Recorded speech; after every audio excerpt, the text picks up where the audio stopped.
Conference over to Mr. Nishit Solanki from CTR India. Thank you, and over to you, sir. Thank you. Good afternoon, everyone, and thank you for joining us on Aarti Industries Q4FY24 earnings conference call. Today, we are joined by senior members of the management team, including Mr. Rajendra Gogri, Chairman and Managing Director, Mr. Rashesh Gogri, Vice Chairman and Managing Director, and Mr. Chetan Gandhi, Chief Financial Officer. We will commence the call with opening thoughts from Mr. Rajendra Gogri, post which we shall open the forum for Q&A, where the management will be addressing queries of the participants.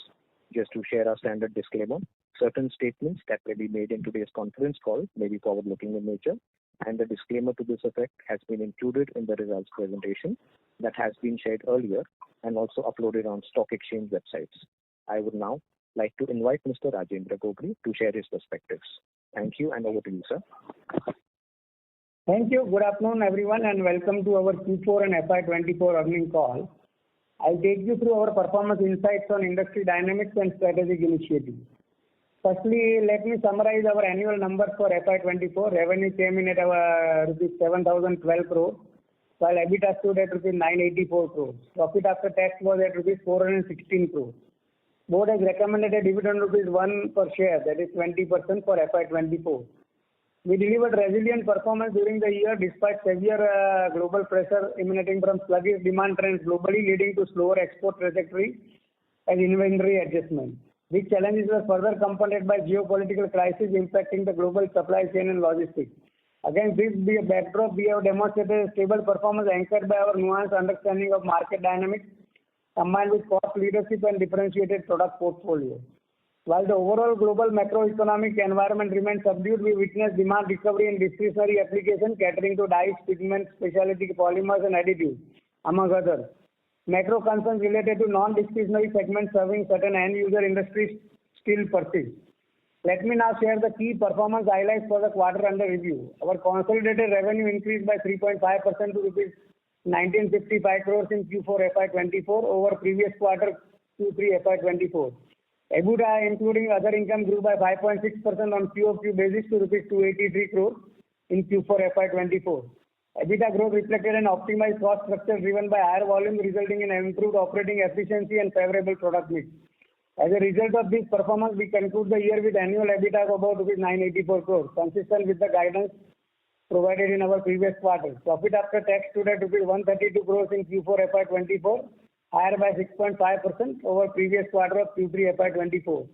That performance was in line with operational trajectory and benefited from favorable tax position.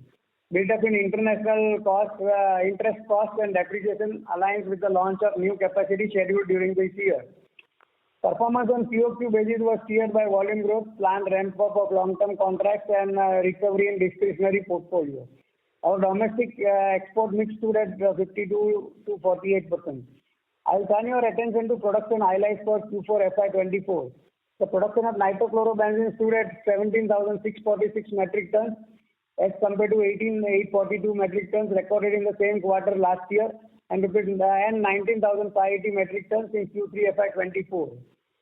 Meanwhile, nitrotoluene saw a production of 6,675 metric tons against 6,130 metric tons last year and 6,951 metric tons in Q3 FY24. Additionally, hydrogenation output stood at 3,389 tons per month in the current period compared to 3,315 tons per month in the corresponding period last year and 3,644 tons per month in Q3 FY24. I will have to now share some updates on our growth initiatives. We entailed a capacity of over rupees 1,280 crores in FY24 on project expansion and plan to spend another rupees 1,500 to 1,800 crores in FY25. All our growth endeavors are advancing as scheduled, and we foresee the gradual commissioning of several projects within the coming year. This includes acid phase 2 capacity expansion, specialty chemical block installation and capacities and asset upgradation, among others. Our chlorotoluene project is also advancing well with the initial phase projected to commence by FY26. Upon completion, this project will cement our distinctive position in global chemical value chain and enhance our performance trajectory. With commissioning of several ongoing projects and anticipated volume ramp-ups in existing products, we continue to maintain our expected EBITDA guidance of rupees 1,450 to 1,700 crores for FY25. This outlook is supported by sustained recovery in discretionary segments, emerging indication of revival in the non-discretionary portfolio, and the operating leverage benefits expected to accrue with the increase in volume in FY25. To conclude, Aarti Industries not only possess cost competencies and global reach, but also boasts an established R&D framework.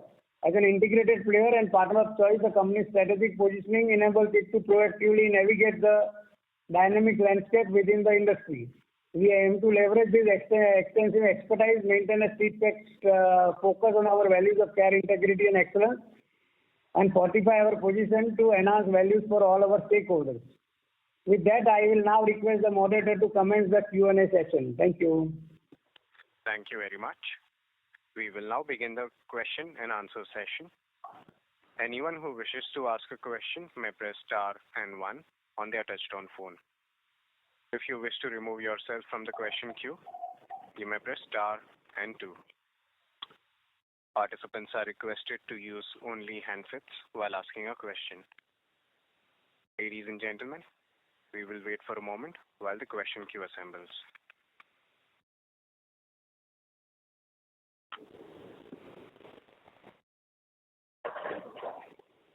The first question is from the line of Mr. Nishit Solanki.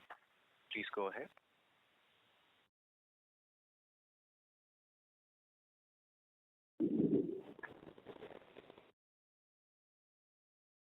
Mr. Solanki, your line is unmuted.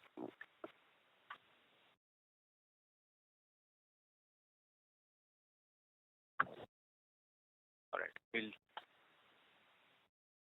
take our first question from the line of Mr. Vivek Rajamani from Morgan Stanley. Please go ahead.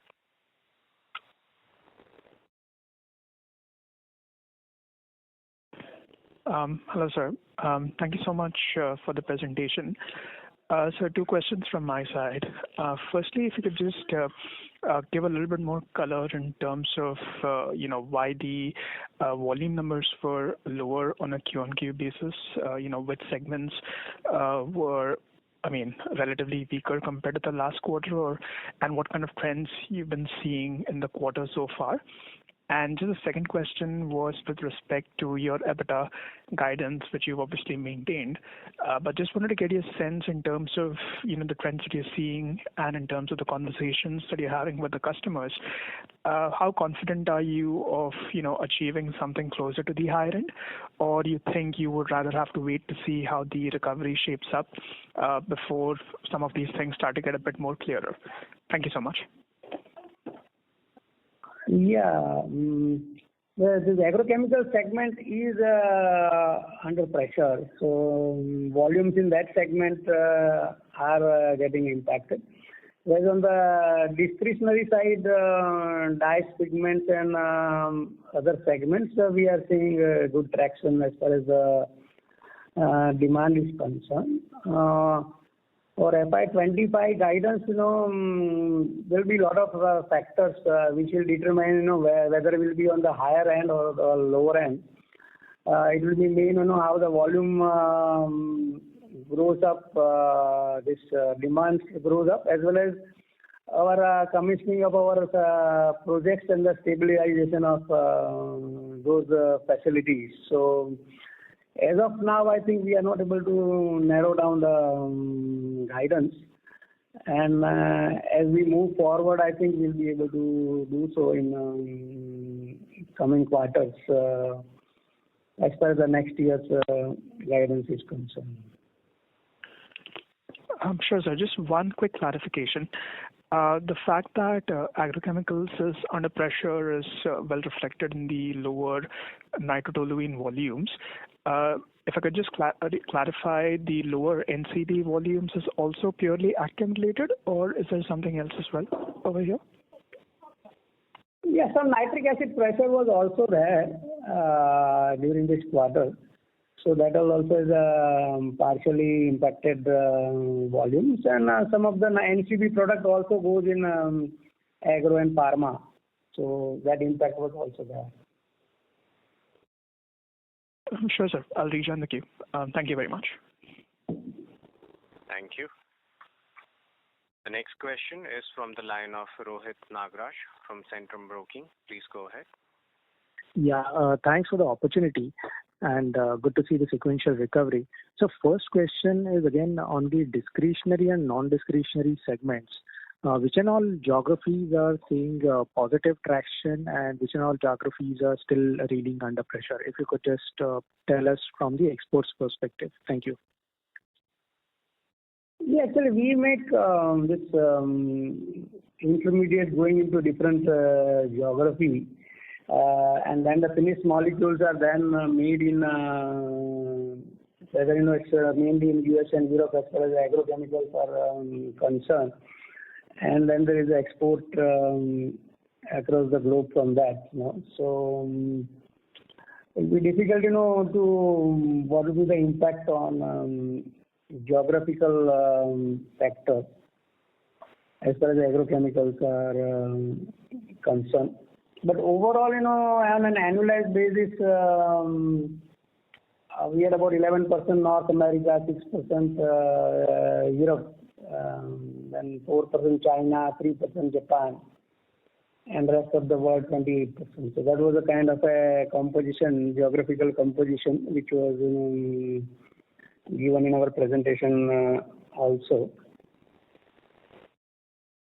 Sure. So second question is in terms of the capex. So this year we had a slightly lower capex of 1,300. We had anticipated 2,500 to 3,000 crores of capex for 2 years. Now we have raised it to 16 to 1,800 for FY25. After that, the similar run rate will continue, and in FY25, which and all will be the major projects which have got added to this capex?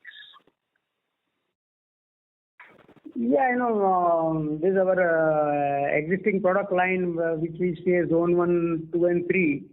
All those projects we expect to get fully commissioned in FY25, whereas acid phase 2, then ethylation expansion at the edge side, and nitrotoluene expansion at Jagadia, and some other specialty chemical debottlenecking, some expansion will get commissioned during the FY25, and other major spending will be in our new site at Jagadia, where multipurpose plant and entire chlorotoluene and downstream product plants are being put up. Sure. And FY26 similar run rate would be continue? FY26, no, we have not yet fully finalized the numbers. I think that will be maybe in the next couple of quarters, we'll be able to give a more clearer guidance on the capex for FY26. Sure, sir. Thanks and all the best. Thank you. Thank you. Our next question is from the line of Abhijit Akella from Kotak Securities. Please go ahead. Yeah, good afternoon and thank you.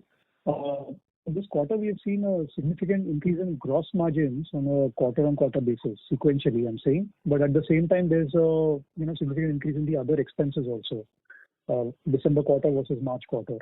So could you please just help us understand what might be driving that? Is it basically the freight cost increases that are being passed on? Yeah, so you're right, Abhijit. The increase in the other expenses is majorly or primarily on account of the freight cost increase, which is passed on to the customer. But in addition to that, the product mix and a bit of margin improvement across the existing businesses has also helped in terms of improving the gross margin. Okay, so this is a good run rate for other expenses to trend off of for the year ahead? So other expenses, I mean, if you look at the fixed overhead virtually would not increase substantially, barring some 5-7% of inflation increase. It will be virtually constant or similar. The other expenses also include the component of variable costs such as freight and production charges, production costs such as effluent treatment or labor also. So that would be linked with volume, but excluding those variable component which is linked with volume, the fixed overhead will virtually be similar. Fine, understood. And just on the volume front, one was just to understand, the quarter-on-quarter revenue increase this quarter. Has it come primarily from the long-term contract we have just signed? Because the production volumes are actually down across all categories. So that was one thing. And then if you could please just also share the PDA volumes for the quarter. Yeah, no, the volumes were our regular volumes as well as long-term contract volumes were also there. And as far as the PDA volumes, the PDA was at 523 tons per month. Okay, sir. Thank you so much. I'll come back in the queue for more. Thank you. The next question is from the line of Rohan Gupta from Nuvama. Please go ahead. Yeah, hi sir, good afternoon. Thanks for the opportunity. A couple of questions. So first is on the Q-on-Q sequential growth. Though it is encouraging to see the Q-on-Q growth, but what we have indicated earlier that there is a recovery across the segment and user industries, maybe only except agrochemicals. However, it is still looks muted in terms of volume growth also on Q-on-Q, and even on revenues also are quite like Q3 numbers. So just wanted to understand that the sequential recovery which you are talking about and the indicated EBITDA target which we have earlier indicated, are we on track for that? Because it doesn't seem like the Q4 recovery for our company is so strong to achieve those numbers for FY25. As mentioned, agrochemical has remained softer, so that has given the impact of on the volume, as well as some nitric acid issue also had impacted the volumes in Q4. But now that is getting stabilized. And as you know, more volume grow in discretionary segment and also stabilization of on agrochemical side, we'll see that continuous quarter on quarter volume increase in FY25. So you mentioned that agrochemical still remains challenging, and that's what you also mentioned in the recent interview with NBC that in the first half agrochemical still remains challenging. So despite that, you are confident about the volume growth overall for the company, and also if you can reiterate your guidance what we are looking for FY25. Yeah, agrochemical first half will be challenging, but I think in the second half, I think we should see a good recovery in agrochemical. And also some of our expansion also will kick in Q2 and Q3 of this year. So that will also help us in increasing the volumes.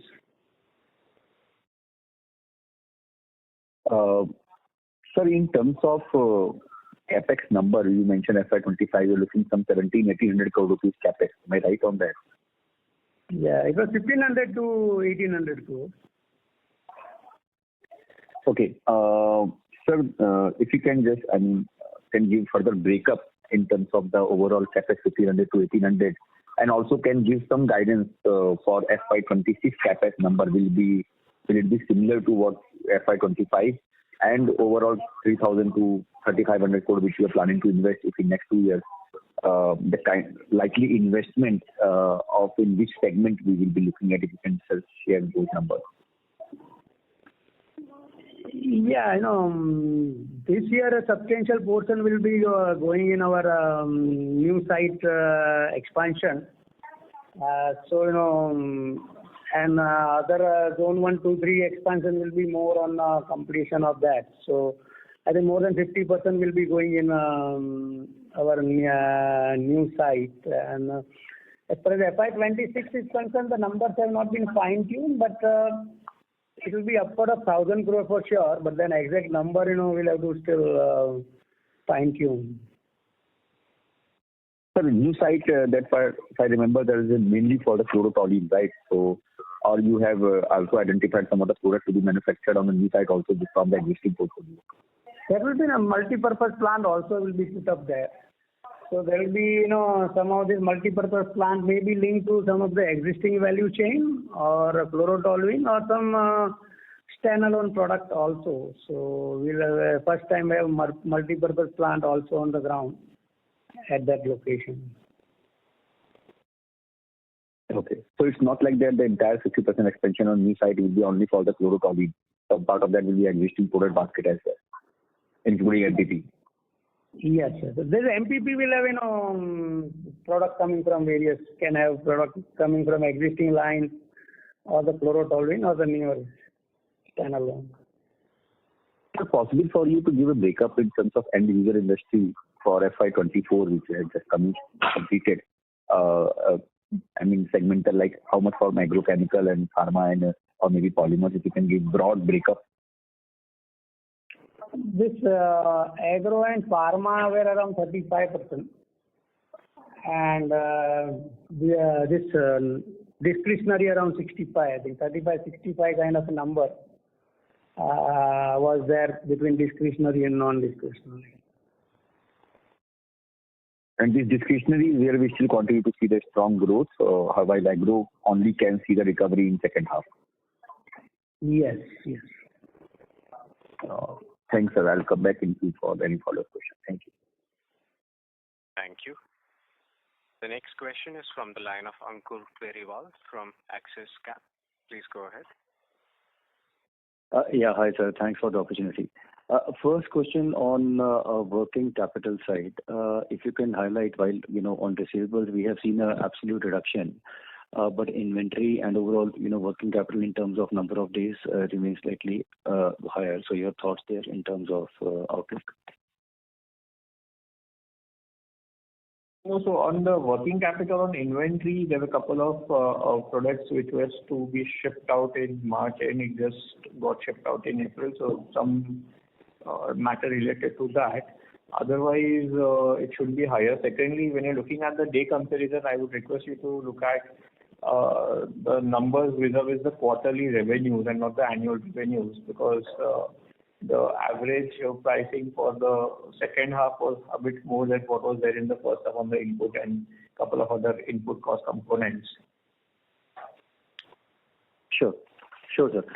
Secondly, on the capex side, while we did mention 1,500 to 1,800 crores, and if I hear you right in the opening remarks, you did mention some bit of this capex will be for revamp of the existing project.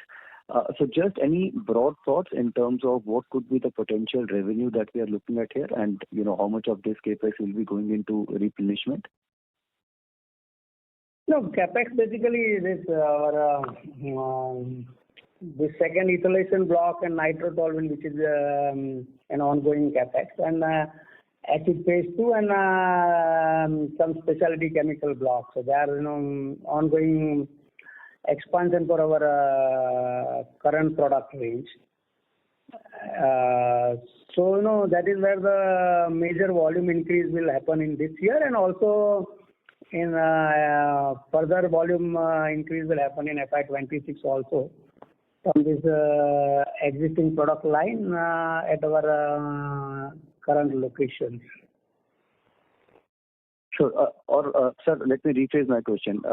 Whatever capex we are doing, 1,500 to 1,800 crores FY25, all of this will be productive capex, either in terms of revenue or in terms of backward integration benefit? Yeah, virtually, I think, except some normal maintenance capex, but this is not a significant. Sure. And sir, lastly, on the nitric acid part, you did alluded to shortfall of the supplies there, and hence slightly slower volume growth. If I remember it right, we had signed up a longer term contract there, right, for nitric acid supplies. So if you can just share your comments, why the disruption in supply and how do you see that playing out? Yeah, actually our supplier is putting up a larger facility, and that will come up in FY26. So currently we are getting material from their existing sites, and we have a contract, so accordingly we could get a good volume. But still overall there was some disruption which had a partial impact. Okay. So FY25 will further see disruption or possible disruption because of this supply issue, or how do you see that? Yeah, the suppliers' major expansion is going to come in FY26. FY25, but some other nitric acid capacities may come up in India. That's what also is expected. So that kind of can mitigate some sort of any disruption happening. Sure. So 26 onwards, it should be fairly, straightforward in terms of supply. Yes. Okay. Great, sir. That's it from my side. Thank you and all the best. Thank you. The next question is from the line of Archit Joshi from B&K Securities. Please go ahead. Hi, sir. Thanks for taking my question. I have a couple. So first one, just the way we have kind of given a guidance for FY25, the lower end and the higher end of the EBITDA guidance band, would you be able to venture a number with respect to the peak EBITDA that we can achieve from the existing assets that we have, excluding, the upcoming capexes in chlorotoluene and the multipurpose plant? Would there be a range that you can guide? Yeah, I think another additional, 10 to 15% should be possible. So more towards, 2,000 crores kind of a number should be possible from existing, this ongoing existing location expansion. Sure, sir. Thanks for that. So my second one was with respect to the NT and the ethylation plant. I think both of them are going to be key contributors to both the contracts that we have recently gotten into. Would you be able to share the highlights of what we did with those two contracts in FY24, if you can substantiate that? Also, with the commissioning of these two facilities in FY25, for which the capex is ongoing, would the entire volume can be assumed to be diverted towards these two new projects that we have signed? So was just trying to understand how the volumes will shape up with the new facility commissioning them. Thank you. Yeah, this second contract which was announced out of the two, which was 1,500 crores for the next 4 years. So that is not connected to insulation and those product lines. The first one, which was an agrochemical intermediate, that is coming from that nitrotoluene and ethylation line. So there, we expect increase in sales from that in this year partly, and the next year onwards it will get give a full year impact. As the first one, 1,500 crore, I think is an ongoing. So that already the ramp up has taken place. Sure, sir. Just the one wherein I was trying to understand how much from these two contracts. I mean, the first contract size was close to 1,500 crores. Your second contract and the first one was close to 330 crores. How much would have we done in FY24? FY24, I think it was below 100 as some agrochemical impact had taken place. And but this year we expect more around 250 or so. And so the second one, the 1,500 crore one? So that is running at on a regular basis, actually. Understood, sir. Thank you. Thanks a lot, and all the best. Thank you. The next question is from the line of Rishi Kothari from Pi Square Investments. Please go ahead. Yes, good afternoon, everyone. Thank you so much for the opportunity. So my question was more related to that, more or less it is already been addressed as to Kothari, your voice is sounding muffled. May we request you use the handset mode, please? Yes. Am I audible now? Yes. Hello. Please go ahead. Yeah. Yes. So yeah, thank you so much for the opportunity. The question was more or less addressed on that segment front. But I just wanted to get an idea as to what exactly other industries that we are looking to diversify in, let's say, for example, in terms of chemical. Are there any some attractions in terms of other industries that we're looking at to diversify our product? Other than the chemical industry? No, in chemical industry itself, in terms of segment, let's say we are into agrochemicals and dye in the segment and all that. So in terms of segment bifurcation. So, basically we are very well diversified on agro, pharma, and dyes, pigments, energy sector and all. In addition to that, we are looking at the sunrise sectors, which are more also going in, this battery storages and all that, or circularity of chemicals or biochemistry and all that. So that is another sector which we are looking at it. But as of now, we have not started investing in any of them yet, but they are on our radar and also at various developmental stages. So we'll be going into those product line also in the coming years. Okay, yeah, understood. Thank you so much for the question. Thank you. The next question is from the line of Surya Patra from Phillip Capital India Private Limited. Please go ahead. Yeah, thanks for the opportunity, sir. Sir, my first question is on this MEA and the nitro-tolerant capacity, which is likely to be commissioning this year. So could you share what is the exact timeline that you are anticipating, and any progress on that in terms of the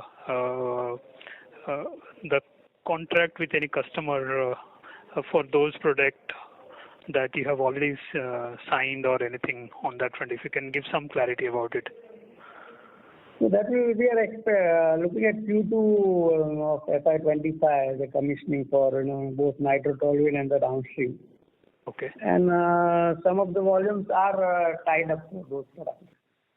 So that means the utilization and the demand visibility about those facilities that is there, and if it is coming from which segment, if you can share, sir? It's mainly agrochemical segments. This utilization blocks are mainly going into agro. Okay. And so these are also of the kind of more downstream product where the margin visibility would be more than 25%? Yeah, I know. But if you take it from base molecule, yeah, it would be of those kinds. Okay. My second question was about the margin trend for the value-added product, what you have been indicating, sir. So like 25 to 30% kind of margin for the downstream product that you have been talking. Given from the initial time period when you have started talking about it, from that particular point, we have seen significant changes in the cycle. The prices, let's say, have moved down significantly and now started recovering and all that. So the up cycle, down cycle, both we have played out from that initial point. But still you are maintaining your margin expectation in the similar rate. So where from that confidence coming? Is it because of the spread generally what you enjoy on those products? So that is why you are confident about maintaining the margins of beyond 25 for the downstream product, or it is something else that you are getting confidence from? No, then we have a basket of products, So some of the products, there may be pressure. So on an average, this value-added product will give, 25-30% range as a EBITDA margin. Okay. So just an extended one to this only. This R&D initiatives, what you have taken, let's say, with a deeper focus on the product development and research and development. So you have set up your Navi Mumbai plant, Navi Mumbai R&D Center in FY21, and I think now already 2 to 3 years is already passed. So what is the kind of progress on that front, and what achievement that you have seen from those initiatives, and what is the now R&D spend per annum? If you can give some clarity and some future visibility out of those initiatives, that would be really helpful. Yeah, this entire chlorotoluene range, that is all in-house because we'll be adding a lot of new chemistry in that, photochemistry, nitrilation, hydrolysis, and some Grignard chemistry, and so a lot of different chemistries. The products will be coming up in this entire chlorotoluene range and also in multi-purpose plants. So all those products R&D has been done in-house from this new R&D center. In addition to that, also I mentioned on this sunrise sector. There also, we are in touch up with global major companies as well as startups for developing newer product back-end manufacturing and development for them also. So those R&D also is happening. Okay. So this is the point that I wanted to understand. So basically, like the collaborative research aspects with the customer, potential customer for the new product opportunities. So generally, when we are talking about multi-purpose plants, UMPPs, custom manufacturing opportunities and the value-added products and the specialty chemical, all that. See, generally these projects are backed by ready contracts with the innovator or something like that. So here, as you are saying that you have already started working on those fronts. So any progress in terms of alliances that you have already seen, but possibly when the commercial opportunity will be fructifying, then you will be announcing. So anything on these fronts? Yeah, various products are at different levels. Some at R&D, somewhere we have supplied pilot quantities and all that. So different projects are at different stages, and we see good opportunities on those as going forward. So those product line, it will be not China plus one. It is India first, because this newer product line, the customers might prefer India as a source, as a priority. Okay. So okay. We see a good opportunity, on tying up with those kind of businesses. Sure, sir. Just last one question from my side, sir. In fact, see that if we see the FY24 performance in the domestic market, obviously we have seen a 11% decline. While supported by the supply contract, exports are positive. But in terms of the volume, so I think if the prices, we know that large part of the domestic sales would be may not be towards the downstream product. It could be the initial value chain based product. Still, we have seen revenue declining by 11% only, while prices have corrected significantly. So that means whether we have seen a volume growth in the domestic market for FY24? No, actually the price also depends on the raw material. If you see the second half, the raw material prices of benzene and all were higher. So yes. That also kind of gives an impact on when we talk about the sales number. So some of that increase is because of the raw material price increase also. Okay. But whether any concern that is there about the domestic market in terms of volume progression or decline, sir? No, ultimately, even this sector-wise, it is basically a global impact. Because as we had mentioned earlier also, a lot of our products which are going in domestic ultimately end up being exported. So it is the global market, on a back end, which is giving the impact. So domestic consumption for you, it will be only around 25%. Rest will be direct or indirect export. Oh, okay. Okay, so domestic may not have that relevancy then. Sure, sir. Yeah. Thank you. Thanks a lot. Wish you all the best. Thank you. The next question is from the line of Sabyasachi Mukherjee from Bajaj Finserv Asset Management Company. Please go ahead. Yeah, hi. Thanks for the opportunity. So my first question is, this morning on TV interview mentioned about 20 to 30% volume growth for FY25 versus I believe in the last call, Q3 earnings call, you mentioned somewhere around 20% volume growth. So question A is, what gives you confidence on let's say upping the range from 20 to 30%? And second question is, from which quarter do we see this growth coming? Because Q4 we saw weak tepid volumes. So Q1 is again, I think, will be on the similar lines, or do we see volume uptick from Q1 onwards only? Yeah, actually our earlier guidance was 20 to 25% in the last phone call, so that we have increased to 20 to 30% as a range. And the volume growth will happen from this Q1 FY25 itself. We expect the volume to grow. And quarter on quarter, we expect volume to grow this year. Okay. And Q2 onwards, when the new projects gets commissioned, the volume growth will be far superior than what we are witnessing now. Is that a right assumption? Yes. From Q2 onwards, this new project also. So second half volume growth will be substantially more. Okay. That's good to hear. Chetan bhai, I have a question for you. You mentioned, and there was a mention in the presentation as well, that the increased freight cost during Q4 due to Red Sea disruption, had caused some effect.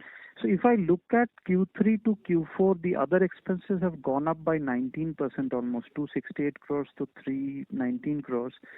And whereas we had a 7% decline, sequential volume decline. Could you quantify what was the impact, the freight cost this quarter? No. So the freight cost increase gets substantially passed on to the customer. The volume decline is only for those few select products. For certain products, for example, like nitrotoluene also, or PDA, we do have volume increase. So we've got a very large product basket, and there has been volume increase across some of the other products as well. No, but still, I mean, what kind of freight cost was, increased freight cost that we ended up paying? I mean, 50 crores is a large number, right? I mean, from Q3 to Q4, if I just look at the absolute delta in other expenses. Yeah, so that the freight cost increase is something which we have to bear, and we pass it on to the customer. Okay. So, sorry, you are saying something?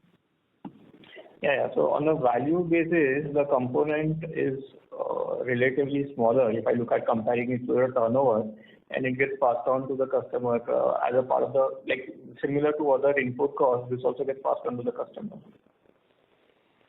Okay, and you also mentioned there is some, if I look at the other expense bucket, the fixed overheads generally quarter on quarter basis would remain largely similar, and on a year-on-year basis it will follow some inflationary growth. So out of this total, let's say 260 to 300 crores of quarterly other expense, what would be the fixed overheads?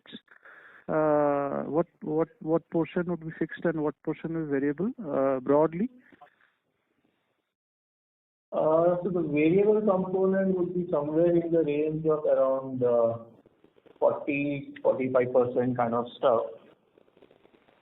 I don't have to sit down some numbers, but yeah, it could be around that. 40 to 50% could be variable. So it's not just the freight, there will be a lot of other component which is linked to production, which could be there, like effluent treatment and other things. Okay. Thank you. That's all from my side. Thank you. Ladies and gentlemen, in order to ensure that the management is able to address questions from all the participants in the conference, please restrict your questions to 2 per participant. If you have a follow-up question, you can rejoin the queue. The next question is from the line of Nitin Agarwal from DAM Capital. Please go ahead.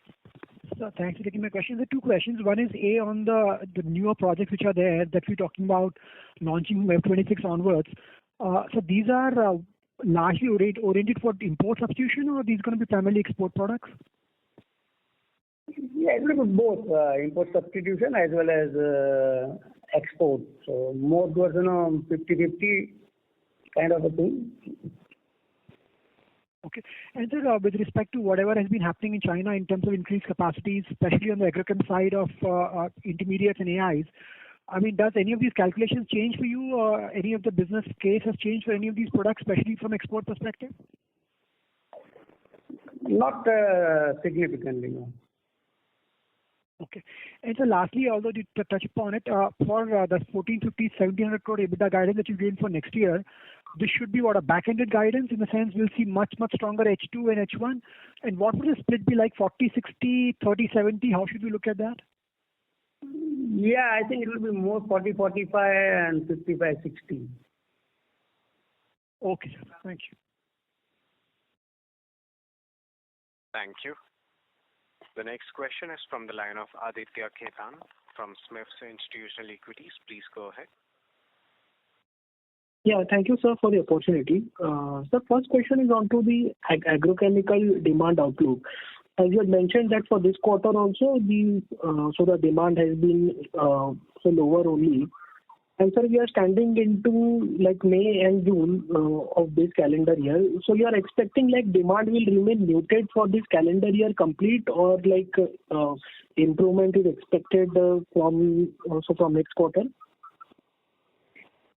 Yeah, basically it will be generally this will be always product specific, So somewhere the demand will pick up in this quarter, next quarter, and all. And some of them which are annual kind of a thing, where the demand pickup will be more happening in calendar year 25. So it will become more product specific. But by end of the year things should get normal. So calendar year 25 should be near normal for all the products. Okay. Sir, onto the nitric acid supply disruption issue, sir, is it possible to quantify how much volumes has been impacted because of this nitric acid issue? Absolute will be difficult, but this nitrochlorobenzene and all, we have seen some decline and all, so that is where some impact was seen. Okay. Sir, so my last question is on to the dicamba intermediate. Sir, is it possible to give out the revenue figure for FY24, and what is the utilization level so this can operated on?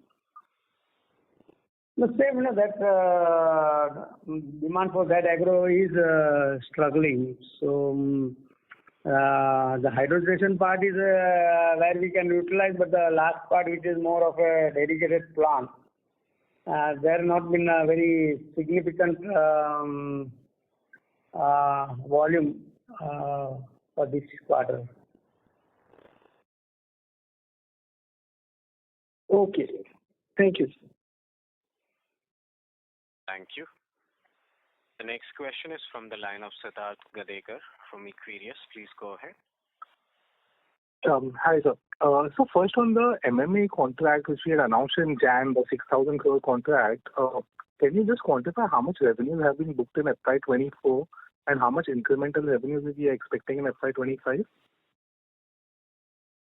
It is started from the calendar quarter, so the entire FY24 will be difficult to get the number in that sense. But the first quarter, the impact has started coming in. So incrementally, how much revenue should we expect from this contract on a YOY basis? YOY basis, 50 to 60% at least. Okay. And so from the second contract, what was the contribution in FY24? Below 100 crore. Okay, so because the subsequent impact of the demand came up. And in FY25, do we expect it to go to 300 crore or it will be below 300 crore? I think it will be more towards around 250 crore for FY25. Okay, so got it. Thank you. And then lastly for Chetan Bhai, so what should be the tax rate that we should work with for FY25 and 26? Tax rate for FY25-26, I believe it should be around 15%, maybe around 12 to 15 or 12 to 16% kind of stuff. Okay, good. Thank you. Thank you. The next question is from the line of Rohit Sinha from Sunidhi Securities. Please go ahead. Yeah, thank you for taking my question, sir. As we are seeing price realizations are down significantly, so once we see any significant improvement there, so how we will be seeing the price negotiation with our customers? Basically, how are the contracts aligned, including our long-term as well as the short-term contracts? Certainly, all the long-term contract, we have structured pricing in place. Whereas contract, which are more of a quarterly basis, orders which are more on quarterly basis, there, the prices may have some inherent movement also up and down side. But on long-term contract are more generally on a raw material plus basis. Okay. And on all these short-term contracts, basically, when they are due for negotiations? I mean, they're quarterly basis. Generally, short-term will be quarterly basis, and long-term will be multi-year. Some contract may happen on an annual basis also, but they are very limited relatively. Okay. And secondly, just a clarification on this Deepak Fertilizers contract. So I think that was close to 8,000 crore contract for the span of 20 years when